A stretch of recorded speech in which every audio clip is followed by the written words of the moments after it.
할렐루야. 아멘.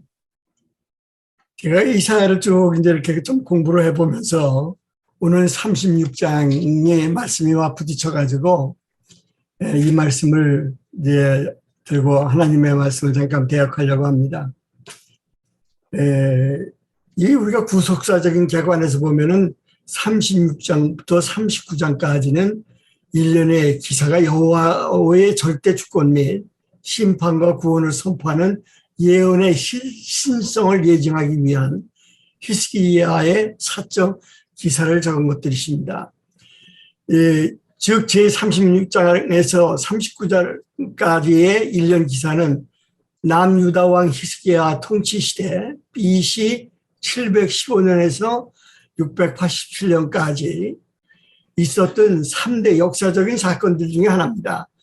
곧 BC 710년에 있었던 아수르 왕 사나헬림이 예루살렘 침공을 전후로 하는 일련의 역사적 사건들을 통해 본서 제1장에서 35장에서 선포한 하나님의 예언들의 진실성과 그 성취를 확증하고 여호와 하나님께서 역사와 온 세상의 만물의 절대 주권자가 되시며 또한 인생의 참된 구원자가 되심을 증거하는 부분들입니다. 제34, 37장은 BC 701년에 있었던 아수르 왕 사나헬림 BC 705년서부터 681년에서 예루살렘을 침공한 관련 기사들입니다. 36장에서 아수르 왕 사나헬림이 남유다의 항복을 공유하기 위하여 보낸 랍사게가 남유다의 사신과 백성들을 조롱하며 이스라엘의 하나님 여호와의 신성을 모독한 사실들로 되어 있습니다. 자, 이 말씀을 붙들고 교회가 과연 조롱을 당할 때 우리는 무엇을 어떻게 해야 되는 것인가 하는 이 말씀을 백그라운드로 해서 우리가 한번 상고해 보시는 시간이 됐으면 좋겠습니다. 구약 선미 이스라엘의 하나님은 단지 이스라엘의 하나님만이 아니라 온 우주와 역사의 주관자로서 모든 인생의 생사 전망의 주관자이심을 각성케 하고 또한 그는 우주 창조주이시며 태초에 정하신 뜻에 따라 역사를 운행해 가시는 주권자로서 우리들의 전 존재를 결정하시는데 존재하시고 계신 분입니다. 따라서 창조주께 바른 자세는 그 선과 악의 절대 기준이며 우리들의 전 존재의 영복과 영벌을 결정하는 유일한 기준이라는 사실을 깨달아야 되겠습니다. 한국 기독교 역사는 약 100년이 넘었습니다. 이러한 기간에 기독교의 팽창은 참으로 하나님의 주권이 얼마나 크신 것을 우리는 잘 알고 있습니다. 이러한 기독교의 기적적인 복음의 확산은 역사적으로 아주 기적적인 역사입니다. 그러나 이렇게 빠른 속도로 양적 성장은 기독교 안에서 몇 가지의 부정적인 면도 나타나고는 하였습니다. 불신자들을 이러한 교회의 부정적인 면들을 어김없이 꼬집어 질책하며 조롱까지 하고는 합니다. 이러할 때 진정 사랑하는 성도가 취해야 할 바른 태도는 무엇일까요? 본문에 나타난 아수르의 장군 랍사게가 선민인 남유다 백성들을 모욕하는 소리를 들으며 그 해답을 생각해 보기로 하겠습니다. 첫 번째로 우리는 회개해야 됩니다. 왜 회개를 해야 되느냐면요. 여기서 아수르 군대 장관이 랍사에게 남유다의 히스기 왕에게 만약 말을 탈 줄 아는 기마병 2,000명을 동원하면은 말 2,000마리를 주겠다고 말합니다. 고대 시대의 말과 병기는 최강의 무기입니다. 남유다의 히스기 왕은 이러한 국가의 무치로 수치를 당합니다. 그 이유는 남유다의 말은 사치의 가치로만 사용하고 있었기 때문이었습니다. 이를 잘 알고 있는 랍사게는 히스기 왕을 조롱하고 있는 것입니다. 오늘날도 많은 불신자들은 교회의 약점을 꼬집어 조롱합니다. 그들의 원성은 교인들이 거짓말과 이기적인 사람들이며 꼭 무슨 아편이라도 먹는 자들로 비유를 하기도 합니다.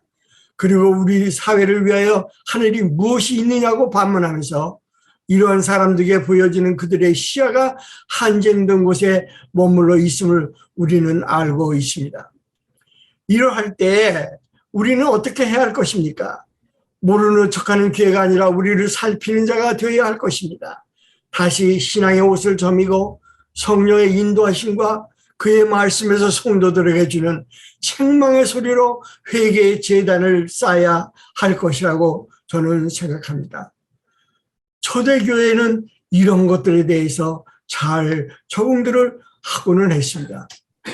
이러할 때 우리는 어떻게 해야 할 것입니까? 모르는 척하는 기회가 아니라 우리를 살피는 자가 되어야 할 것입니다. 다시 신앙의 옷깃을 저미고 성령의 인도하심과 그 말씀에서 성도들에게 주는 책망의 소리로 회개의 제단을 쌓아야 할 것입니다. 이사야 30장 8절을 보면은 그러므로 이제 청하노니 내 주 아수르 왕과 내게 하라. 내가 네게 말 2,000마리를 주어도 너는 그 탈자를 능히 내지 못하리니 하나님이 히스기야 왕의 배후에 계심을 알지 못하고 있습니다. 사탄의 올무는 또 사탄이 하는 말은 우리가 생각하는 것보다는 훨씬 더 업데이트되어 있습니다. 그러나 하나님의 달고 오면 비밀은 알 방법이 없는 것입니다. 여기서도 그 비밀이 감춰져 있는 것들을 깨닫지 못하고 이 유다 백성들을 또 히스기야 왕을 조롱하는 말들을 우리는 볼 수 있습니다. 고린도전서 1장 25절을 보면은 하나님의 어리석음이 사람보다 지혜롭고 하나님의 약하심이 사람보다 강하다고 하십니다. 이 강한 하나님이 우리의 하나님이시고 우리를 주관하시고 오늘도 우리 앞에 같이 쓰셔서 이 예배를 흡양하시며 이 말씀 안에서 우리에게 복 주시기를 원하시는 하나님인 것을 우리는 믿어야 될 것입니다. 그러나 하나님께서 세상에 미련한 것들을 택하사 지혜 있는 자들을 부끄럽게 하려 하시고 세상에 약한 것들을 택하사 강한 것들을 부끄럽게 하려 하시며 우리가 보기에는 참으로 어리석고 히스기야 왕이 어리석은 것 같았었지만은 그 뒤에 계신 하나님의 힘이 보이지 않는 힘이 작동하였을 때 하나님은 또 다른 새로운 길로 인도하신다는 사실입니다.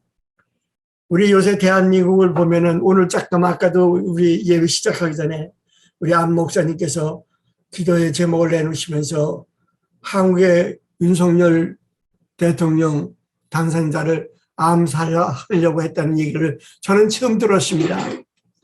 어떤 환경에서 어떻게 되어 있는 건지 잘 모르겠지만 그 말씀을 제가 들으니까 덜컥 내 마음에 와서 닿는 게 하나 있었습니다. 왜냐하면 우리의 기도로다가 윤 대통령이 당선되었는데 이제 이 정권에서 수없이 많이 죽음을 당했던 사람들처럼 이분을 또 해치지는 않을까 하는 공포감이 저한테 있었어요. 이 선거하는 도중에 승리를 했다고 그러는데 바로 그런 생각이 저한테는 들더라고요. 그러면 이게 하나님이 우리 기도를 응답하셨다고 우리가 지금 막 하나님 앞에 감사를 했는데 이걸 뭐 어떡할꼬 하는 생각이 났고요. 또 하나는 이 청와대를 국방부로 옮긴다고 얘기를 하길래 저는 그런 생각을 했어요. 그거 생각 잘했구나. 왜 그러냐면은 제가 키스트에 있을 때 이 국방부 지하에 이 작전실을 제가 설계한 적이 있습니다. 그래 그걸 보면 땅굴로 돼 있어가지고 그 땅굴을 지나서 끝나가면 이제 뭐 다 세상에 알고 있는 거니까 제가 이런 얘기를 합니다. 지나가면은 헬리콥터장하고 군명이 연결이 돼서 남산으로 피할 수 있는 삼각산으로 피할 수 있는 그 안전한 곳을 피할 수 있는 바로 헬리콥터가 떠서 이 군대의 모든 중요 담당하는 분들이 거기를 탈출해가지고 한국의 계속적인 작전을 하는데 아무 문제가 되지 아니하도록 그런 것들을 한 게 있습니다. 그 당시에 제가 기억하기는 하나 기억나는 게 이런 게 있습니다. 한국의 전쟁이 나면 두 가지를 해야 되는데 하나는 그런 군사적인 작전을 임무하는 그분들이 올바른 곳에 피신이 돼서 작전을 계속해야 되는 것이 하나 있고요. 또 하나는 서울에 임하는 인구가 다리를 폭파하면 어떻게 한강을 도강하느냐 이 말이에요. 그래 그 도강 계획을 하는데 그 빠지선을 놓는 그런 이 프로젝트가 퀴스트에 있는 조선과학기술연구소로다가 의뢰가 들어와가지고 그거를 건설연구실하고 같이 공동으로 개발한 적이 있습니다. 독일 사람들이 2차 대전 동안에 FRP라는 자료를 만들어냅니다. 그건 뭐냐면 콘크리트에다가 파이버를 집어넣어가지고 그거로다가 어떤 모양을 만들어서 만드는 겁니다. 그게 어떤가 같은 경우는 플라스틱으로 만드는 플라스틱에다가 집어넣어가지고 만드는 것보다 더 단단하고 더 강합니다. 그래 그걸로다가 배를 만들어가지고 그 위에다가 판을 깔아서 서울 사람들을 전부 도강시키는 그런 설계를 한 기억이 저에게 납니다.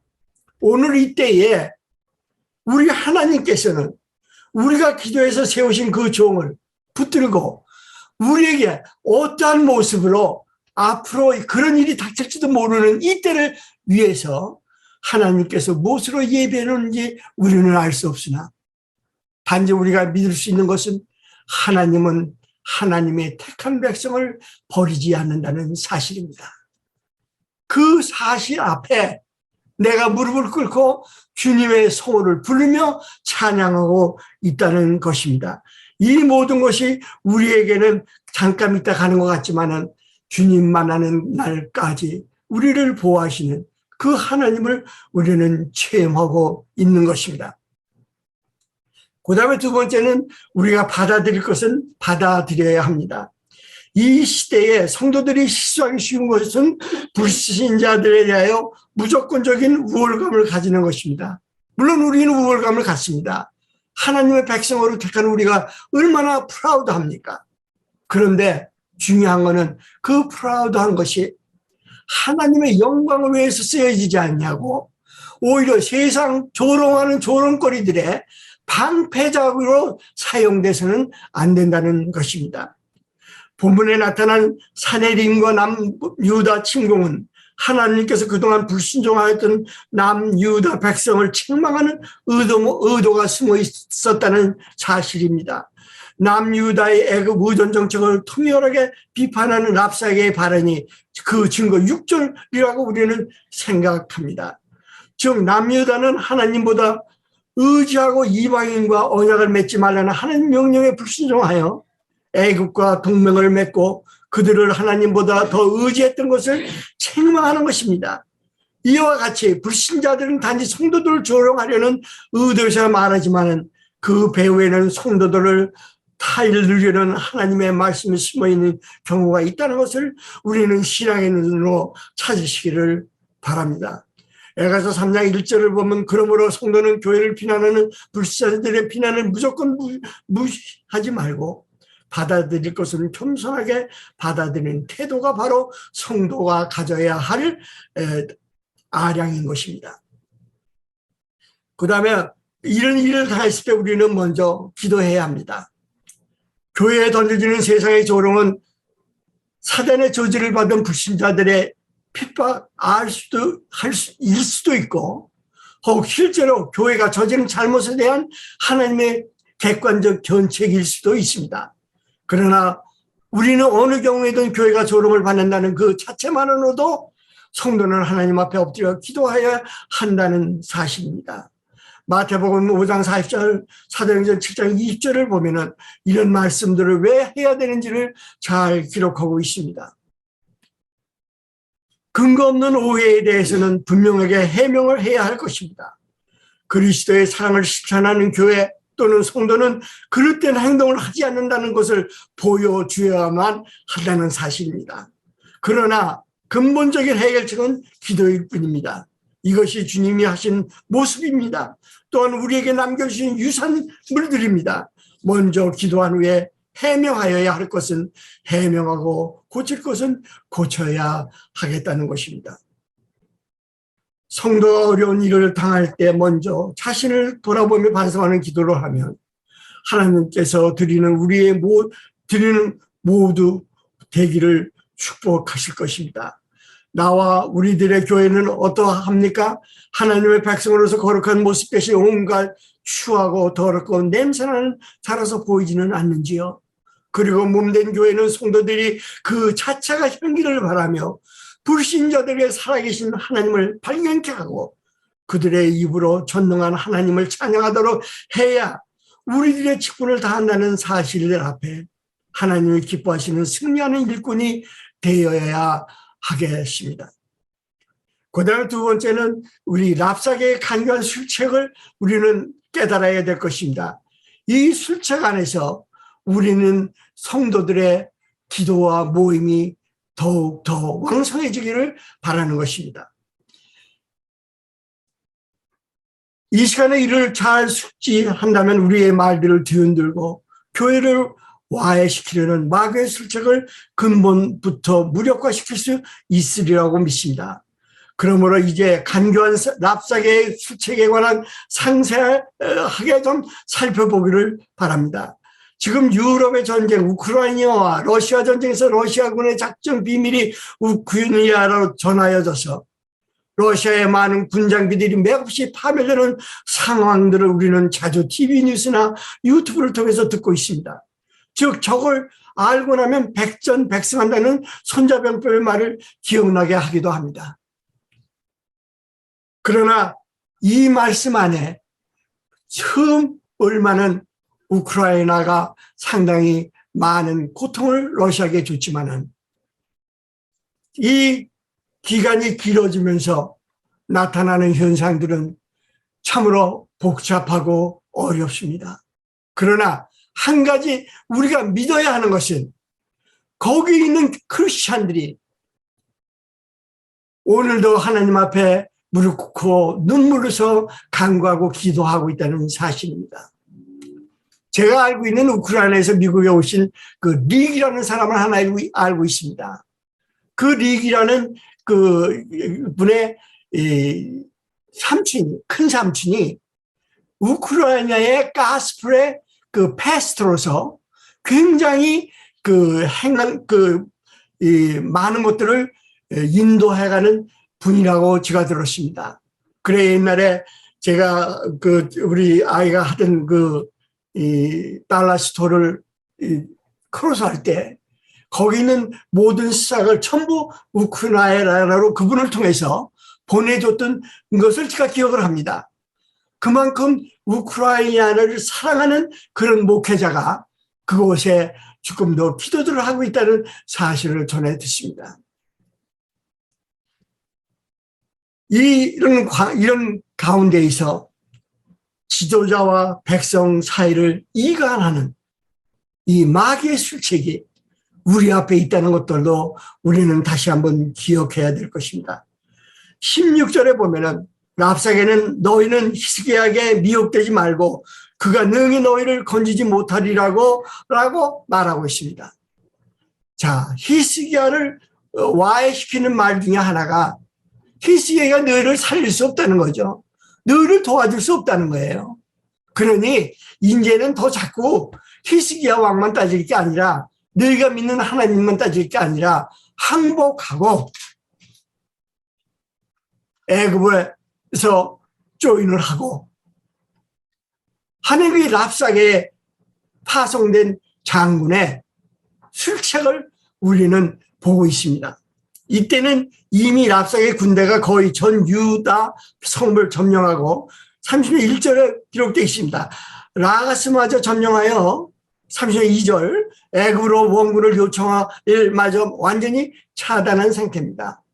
히스기야가 유다가 애굽에게 지원을 요청하려도 지원하도록 할 방법이 없습니다. 왜냐하면 이미 둘러싸여져 있기 때문에 거기를 갈 수 있는 길도 다 막혀버렸습니다. 이때는 히스기야는 아수르 군대가 유다 성읍을 점령하고 애굽 군대의 도움을 받기 위해 반드시 지켜야 할 라가스마저 다 잃도록 아무런 대책도 세우지 못한 유다의 지도자여 왕으로서는 부족한 인물이라는 것입니다. 이처럼 우리의 대적 마귀도 교회를 와해시킬 때 목회자와 성도 사이를 먼저 이간한다는 사실입니다. 목회자의 무기력, 결점, 부족함을 극대화시켜 부각시키고 불평과 원망을 양산해냅니다. 오늘 우리 조국 대한민국의 사회와 교회를 보면서 교회에서 주는 탄압을 보면서 참된 성도가 울며 기도하는 모습에서 좌절된 목회자와 신실한 성도들의 하나님께 간구하는 모습을 비교하여 보시기를 바랍니다.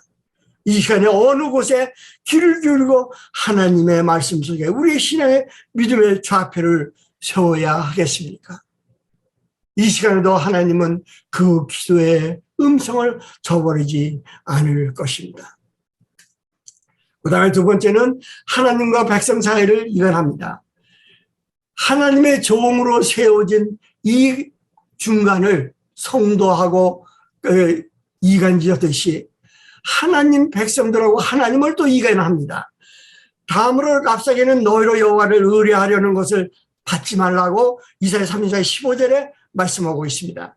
여기서 우리는 마귀의 교회 와의 두 번째 공작이 하나님의 성도 사이를 갈라놓는 것이라는 사실입니다.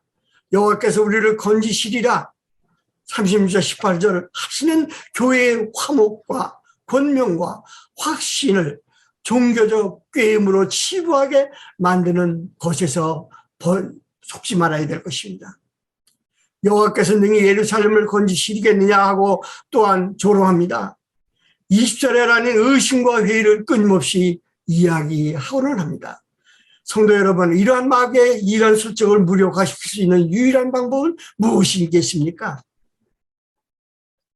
끝변함이 없는 뜨거운 신뢰를 하나님께 보내드리는 것입니다. 여기서 1장 21절 또 2장 10절에 보면은 하나님이 비록 우리를 멸망의 구덩이에 몰아넣으시고 구원하지 않으실지라도 다니엘서 3장 18절에 신실한 마음만을 깊이 간직할 때 마귀의 계획에는 무력해질 수밖에 없다는 것과 하나님과 성도 사이에 더욱 견고하게 된다는 사실을 알게 됩니다.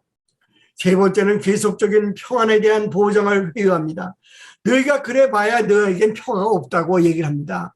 너희가 암만 히스기야 말만 쫓고 있으면은 너희가 얻을 것은 하나도 없고 결국은 죽음밖에 너희 앞에 기다리고 있는 것이 없다고 합니다. 여기에 좌절되는 하나님의 백성들에 대해서는 안 될 것입니다. 끝으로 랍사게는 만일 유다 백성이 시드기야 왕과 여호와 하나님을 버리고 항복하면은 각자의 포도와 무화과와 우물물을 마실 것이라고 했습니다. 39장 16절에 기록되어 있습니다.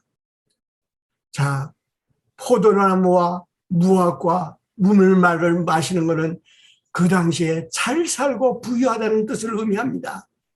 경제적으로 누가 보아도 성공한 사람들의 모습들입니다. 이런 여건을 너에게 다 허락해 줄 테니 히스기야 왕 말을 듣지 말고 내 말에 귀를 기울이라고 간사함으로 얘기합니다. 우리가 이 회초에서 벗어나야 하고 이려면 눈에 보이는 안락과 평안에 너무 집해서는 안 될 것입니다. 예수께서는 세상에서는 너희가 환난을 당하나 담대하라. 내가 세상을 이겨오노라고 요한복음 16장 33절에 우리에게 이야기해 주고 계십니다. 그리스도인에게는 환난이 없는 것이 평안이 아니고 환난을 한 가운데서 그리스도께서 주시는 평강이 평안인 것으로 알고 있어야 합니다. 우리에게 닥치는, 크리스천들에게 닥치는, 기도하는 사람들에게 닥치는 어려움은 이걸 통해서 하나님이 오히려 나에게 평안을 허락하신다는 사실입니다. 이제는 성도 여러분, 간교한 납작에는 가진 방법을 통해 유다 백성들로 하여금 히스기야 여호와 하나님께로부터 떠나지도 회책합니다. 그러나 결과는 유대 백성들이 한 말로 납작에 대답하지 않았다는 사실입니다. 마귀의 회책에서 벗어난 유다 백성, 그들은 히스기야의 명대로 따를 결과라고 했습니다. 36장 21절에 기록되어 있습니다. 오늘도 이 시대에 썩어질 것들의 유혹과 안목에서 벗어나 하나님의 말씀 속에 우리를 새로 세워가며 이 시대가 전하는 하나님의 말씀과 신실한 하나님의 종들의 인도함 속에서 교회와 함께 우리들의 성전을 가슴에 세우며 따름으로 마귀의 관여한 회책을 무력화시키는 저와 모든 하나님의 불심을 입은 자들이 되기를 축복하고 말씀을 맺습니다. 잠깐 기도하겠습니다. 사내림의 명각을 남기는 자가 되지 않기를 기도하여야 합니다. 나의 일생의 기록은 하나님이 기뻐하시는 기록들로 하나님 앞에 기록되어 있다는 사실을 명심하시기를 바랍니다. 말이 없는 빛과 소금의 거룩한 모습으로 이 마귀의 관여의 핵을 무력화시키는 저와 모든 하나님의 불심을 입은 자들이 되기를 축복합니다. 세상 끝나는 모든 모습으로 주님 앞에 서는 우리가 되기를 소원하는 우리의 발자취를 남기는 축복의 삶이 되기를 간구하며 우리는 다시 한번 이 일에 헌신하며 기도하며 달려가는 경주자가 되어야 될 것입니다. 우리 주 예수 이름으로 간구하며 기도합나이다. 아멘.